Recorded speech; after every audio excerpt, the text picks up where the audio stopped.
میرے بھائیوں اور بہنوں، الحمدللہ آج 23 مارچ 2018 یوم پاکستان ہے۔ میرے لیے یہ اعزاز کی بات ہے کہ تنظیم مغلیہ جہلم کی طرف سے، جو کہ ایک نان پولیٹیکل سٹیج ہے، قرآن و سنت کی روشنی میں مجھے ایک 15 منٹ کے لیے ٹاپک دیا گیا، اور اس کا نام ہے پہچان اور اس کی امپورٹنس کیا ہے۔ اس پہ میں انشاءاللہ تعالیٰ تھوڑی گفتگو کروں گا۔ اللہ تبارک و تعالیٰ قرآن حکیم میں ارشاد فرماتا ہے سورۃ الحجرات میں، پارہ نمبر 26 کے اندر آیت نمبر 13 ہے، اعوذ باللہ من الشیطان الرجیم، بسم اللہ الرحمن الرحیم، یا ایہا الناس انا خلقناکم من ذکر و انثی، اے لوگو ہم نے تمہیں ایک مرد اور ایک عورت سے پیدا کیا، یعنی سیدنا آدم علیہ السلام اور اماں حوا سلام اللہ علیہا سے، وَجَعَلْنَاكُمْ شُعُوبًا وَقَبَائِلَ، اور پھر تمہیں برادریوں میں اور قبیلوں میں بانٹ دیا، لِيَتَعَارَفُوا، تاکہ تمہاری پہچان ہو سکے۔ یعنی یہ قبیلوں کا مقصد ایک دوسرے پر برتری جتانا نہیں بلکہ پہچان ہے۔ ان اکرمکم عند اللہ اتقاکم، بے شک اللہ کے حضور تم میں عزت والا وہ ہے جس میں خدا شناسی ہے، اللہ سے ڈرنے والا ہے، تقوی اختیار کرنے والا ہے۔ ان اللہ علیم خبیر، بے شک اللہ تعالی علم والا ہے، خبر رکھنے والا ہے۔ اس آیت سے میرے بھائیوں اور بہنوں دو رزلٹ نکلے۔ نمبر 1 کہ یہ برادری اور قبائلی سسٹم جو اللہ تعالیٰ نے بنایا ہے، کنبے کا سسٹم، یہ اس لیے ہے کہ اس کے ذریعے پہچان ہو، اور رزلٹ نمبر 2 یہ کہ اس کی بنیاد کے اوپر کسی کی آخرت کا فیصلہ ہونے والا نہیں ہے، بلکہ وہ فیصلہ گاڈ کانشسنس کے اوپر ہوگا کہ کون اللہ تعالیٰ کا تابع فرمان ہے۔ پہچان کی ڈیٹیل میں جانے سے پہلے میں یونیورسل بردرہڈ کے حوالے سے، عالمی بھائی چارے کے حوالے سے جو یہ آیت ہے، اسی کانٹیکسٹ میں امام کائنات سید الاولین والآخرین شفیع المذنبین رحمت للعالمین سیدنا و مولانا امام اعظم محمد رسول اللہ صلی اللہ علیہ وآلہ وسلم کا یادگار خطبہ جو آپ نے اپنی وفات سے تقریباً 3 مہینے پہلے حجۃ الوداع کا خطبہ دیا تھا، اس کے کچھ الفاظ نقل کرتا ہوں۔ مسند امام احمد میں انٹرنیشنل نمبرنگ کے مطابق یہ حدیث موجود ہے 23,536 نمبر، کہ آپ صلی اللہ علیہ وآلہ وسلم نے فرمایا، اے لوگو تمہارا رب بھی ایک ہے اور تمہارا باپ بھی ایک ہے، آدم علیہ السلام۔ آدم علیہ السلام کو اللہ تعالیٰ نے مٹی سے پیدا کیا، تم سب اسی آدم کی اولاد ہو، کسی عربی کو اجمی پر، کسی اجمی کو عربی پر، کسی سرخ کو سیاہ پر، کسی سیاہ کو سرخ پر، کسی گورے کو کالے پر، کسی کالے کو گورے پر، کوئی فوقیت حاصل نہیں ہے سوائے تقوی کے، یعنی تقوی کی بنیاد پہ۔ جس طرح کہ صحیح بخاری میں آتا ہے کہ سیدنا عمر رضی اللہ تعالیٰ عنہ کہا کرتے تھے، ابو بکر ہمارے سید ہیں کہ جنہوں نے ہمارے سید بلال کو آزاد کروایا۔ حالانکہ بلال حبشی تھے، لیکن سیدنا عمر عرب کے سردار ہونے کے باوجود ان کو سیدنا بلال، ہمارے آقا، ہمارے سردار بلال کہہ کے پکارا کرتے تھے۔ اب آ جائیے پہچان کی طرف۔ وہ اسی آیت کے اندر سورۃ الحجرات کی آیت نمبر 13 میں آیا، وَجَعَلْنَاكُمْ شُعُوبًا وَقَبَائِلَ لِتَعَارَفُوا، ہم نے تمہیں کنبے اور برادریوں میں تقسیم کیا تاکہ تمہاری پہچان ہو سکے۔ اس حوالے سے بخاری اور مسلم کی سینکڑوں احادیث گواہ ہیں کہ صحابہ اکرام علیہم رضوان اپنے ناموں کے ساتھ اپنی پہچان لگایا کرتے تھے۔ یہ کوئی برادری ازم نہیں ہے، اور نہ یہ کوئی تکبر کی علامت ہے کہ کوئی شخص اپنے ساتھ مغل لکھتا ہے، جس طرح میں بھی اپنے ساتھ انجینئر محمد علی مرزا لکھتا ہوں۔ یہ کوئی تکبر کی علامت نہیں ہے، نہ اس کی بنیاد کے اوپر کسی آخرت کا فیصلہ ہونے والا ہے۔ یہ دونوں ایکسٹریمز ہیں۔ صحابہ اکرام علیہم رضوان کے نام ہمیں احادیث کی کتابوں میں بخاری اور مسلم کے اندر قبیلوں کے ناموں کے ساتھ ملتے ہیں۔ بڑا مشہور نام آپ نے سن رکھا ہوگا، ابو ذر غفاری رضی اللہ تعالیٰ عنہ، یہ غفاری ان کے قبیلے کی نسبت ہے۔ اسی طریقے سے ابو سعید خدری، یہ خدری ان کے قبیلے کی نسبت ہے۔ اسی طریقے سے ابو ہریرہ الدوسی، دوسی ان کا قبیلہ تھا. اسی طریقے سے سہل بن سعد الساعدی ان کا قبیلہ تھا، جس کی وجہ سے الساعدی کہلاتے تھے. پھر نبی صلی اللہ علیہ وآلہ وسلم کے جو مہمان تھے، میزبان، ابو ایوب انصاری، وہ انصار قبیلے سے تعلق رکھتے تھے، اپنے ساتھ ان کے انصاری لکھا جاتا ہے. تو اس حوالے سے پہچان کوئی بری چیز نہیں ہے، لیکن ہمارے سب کانٹیننٹ کے اندر خصوصاً پہچان کے حوالے سے لوگوں نے اپنی پہچان کو بدلا بھی وقت کے ساتھ ساتھ، اور اس میں سب سے مظلوم طبقہ جو ہے وہ خاندان مغلیہ کا ہے. اور بیسیکلی میرے نزدیک اس کی دو ریزنز ہیں. ایک جو انگریزوں نے پرسیکیوشن کی یہاں پہ مسلمانوں کی، اور چونکہ عرب جو یہ سلطنت مغلیہ کے لوگ تھے، مغل لوگ، یہ حکمرانی کا مزہ چکھ چکے تھے اور انگریزوں کو انہی سے خطرہ رہتا تھا. ان کو انہوں نے پھر اس طریقے سے پرسیکیوشن کی کہ انہوں نے اپنی برادریاں تک چینج کی.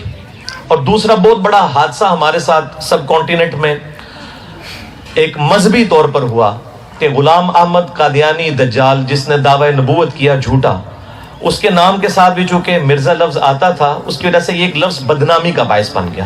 مجھے بھی کئی لوگوں نے کہا کہ آپ اپنے نام کے ساتھ سے مرزا ہٹا دیں، آپ کی اتنی فالوئنگ ہے، لوگ یہ سوچتے ہیں، یہ کرتے ہیں. تو میں نے کہا کہ یہ تو اس طرح تو صحابہ کرام علیہم رضوان کے ناموں کے ساتھ بھی قبائل کے نام موجود ہیں، اور اس میں ہمارے محبوب صلی اللہ علیہ وآلہ وسلم کی اپنی جو مبارک ذات ہے وہ خود ہاشمی ہے. آپ کے ناموں کے اندر ہاشمی لفظ لکھا جاتا ہے. اسی کانٹیکسٹ میں صحیح مسلم کے اندر ایک حدیث موجود ہے انٹرنیشنل نمبر کے مطابق 5938، اور یہ مشکات میں بھی ہے 5740. آپ صلی اللہ علیہ وآلہ وسلم نے فرمایا اللہ تعالیٰ نے اولاد اسماعیل علیہ السلام کو عزت دی، پھر اسماعیل علیہ السلام کی اولاد میں سے بنو کنانہ کو، اور پھر بنو کنانہ میں سے بنو قریش کو، اور اس میں سے بنو ہاشم کو. یعنی ان سارے خاندانوں میں بنو ہاشم کو اللہ تعالیٰ نے عزت دی اور مجھے ان میں مبعوث کیا. لیکن سائملٹینیس کنٹراسٹ یہ ہے کہ اس امت کا بدبخت ترین شخص ابو لہب، جس کے بارے میں قرآن کی پوری صورت ہے تبت یدا ابی لہب و تب، جس کو اللہ تعالیٰ نے قرآن حکیم میں اتنے سخت الفاظ کے ساتھ یاد کیا کہ ابو جہل کے بارے میں بھی وہ الفاظ قرآن میں نہیں آئے، وہ بھی ہاشمی تھا.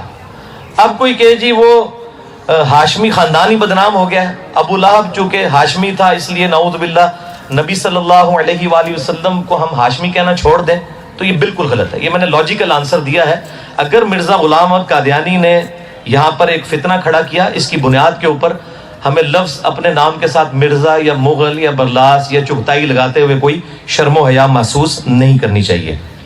یہ اسی طریقے سے جیسے کہ بعض لوگ کہتے ہیں کہ جی وہ کسی کو ترغیب دلائی جائے نا کہ آپ داڑھی رکھ لیں، تو بعض لوگ لیم ایکسکیوز پیش کرتے ہیں. بعض لوگ تو کہتے ہیں ٹھیک ہے ہماری سستی ہے. بعض لوگ یہ لیم ایکسکیوز پیش کرتے ہیں وہ جی آج کل تو جی ڈاکواں تے چوراں نے بھی داڑھی رکھی ہوئی ہے. تو میں ان کو یہی کہتا ہوں کہ پھر آپ داڑھی رکھ کر چور نہ ہو کر لوگوں کو بتائیں کہ شریف لوگوں نے بھی داڑیاں رکھی ہوئی ہیں.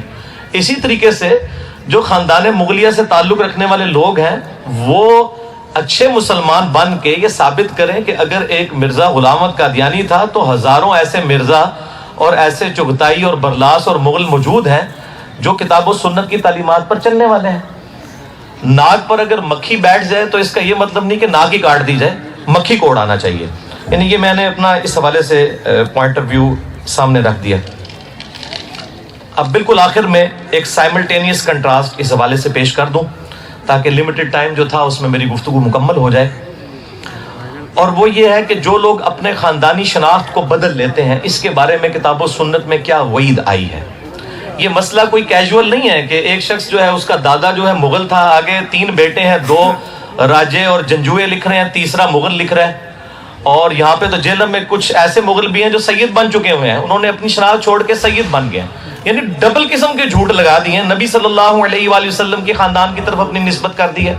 تو یہ کوئی چھوٹا معاملہ نہیں ہے، نہ اسے کیجول لینا چاہیے. یہ بڑا سخت معاملہ ہے اور یہ اتنا سخت ایشو ہے کہ اسے قرآن پاک میں اٹینڈ کیا اللہ تعالیٰ نے اور اس کو ایڈریس کیا. سورۃ الاحزاب کی آیت نمبر 5 میں آیا ادعوہم لآبائہم هو اقسط عند اللہ. سیدنا زید ابن حارثہ کو زید ابن محمد کہا جاتا تھا کیونکہ وہ لے پالک تھے آپ صلی اللہ علیہ وآلہ وسلم کے. تو اللہ تعالیٰ نے قرآن پاک میں یہ چیز نازل فرما دی کہ زید ابن حارثہ کو زید ابن محمد نہ کہو، زید ابن حارثہ کہو ادعوہم لآبائہم ہوا اقسط عند اللہ، ان کو اپنے آباء و اجداد کی نسبتوں کے ساتھ پکارو، اللہ کے نزدیک یہی انصاف ہے۔ یہ نہیں ہے کہ باپ کا نام بدل دیا جائے، باپ کی نسبت اور نسب بدل دیا جائے۔ اسی کانٹیکسٹ میں آخر میں 3 حدیثیں پیش کروں گا اور اسی پہ میری گفتگو کنکلوڈ ہو جائے گی، اور تینوں احادیث صحیح بخاری اور صحیح مسلم دونوں میں موجود ہیں۔ پہلی حدیث صحیح بخاری اور صحیح مسلم کی متفق علیہ حدیث ہے، بخاری میں 6766، مسلم میں 219 اور مشکات میں بھی موجود ہے 3314۔ آپ صلی اللہ علیہ وآلہ وسلم نے فرمایا جو شخص جان بوجھ کر اپنے آپ کو کسی غیر باپ کی طرف منسوب کرے، ایسے شخص پہ اللہ تعالیٰ نے جنت حرام کر دی ہے۔ ایک تو ڈائریکٹلی ہے نا کہ ایک بندہ اپنے باپ کا نام ہی بدل دیتا ہے، ایک یہ ہے کہ باپ مغل تھا یا باپ سید تھا اور بیٹا مغل بن گیا، باپ راجہ تھا اور بیٹا جو ہے وہ آگے سے جٹ بن گیا۔ یعنی میں صرف پرٹیکولرلی مغل فیملی کے پوائنٹ آف ویو سے بات نہیں کر رہا، جو کہ ریلیجس ٹاپک ہے سب کے اعتبار سے، تو اس پہ جنت حرام ہے۔ یہ بڑا کرٹیکل مسئلہ تھا اور عرب کے اندر یہ چیزیں ہوا کرتی تھی، اس لیے اسے اس طریقے سے اتنے سخت انداز میں ایڈریس کیا گیا۔ دوسری حدیث بھی بخاری اور مسلم دونوں میں ہے، بخاری میں 6768، صحیح مسلم میں 218 ہے، مشکات میں بھی موجود ہے 3315، کہ آپ صلی اللہ علیہ وآلہ وسلم نے فرمایا اپنے آباء و اجداد کے نسب سے روگردانی مت کرو۔ روگردانی نسب کے ساتھ، ایک تو یہ نا کہ ہمارے آباء و اجداد میں سے کسی نے الٹے کام کیے تو اب ان کو تو ہم ڈیفینڈ کرنے کے لیے تیار نہیں ہیں، نسب سے تو روگردانی نہیں ہو سکتی۔ آپ دیکھیں کہ ہمارے خلفاء میں سے کتنے نام ہیں ان کے باپ کافر تھے، لیکن آج ہم ان کے نام ان کے کافر باپوں کے نام کے ساتھ پکارتے ہیں۔ سیدنا عمر ابن خطاب پکا کافر تھا، لیکن ہم نام پورا لیتے ہیں سیدنا عمر ابن خطاب۔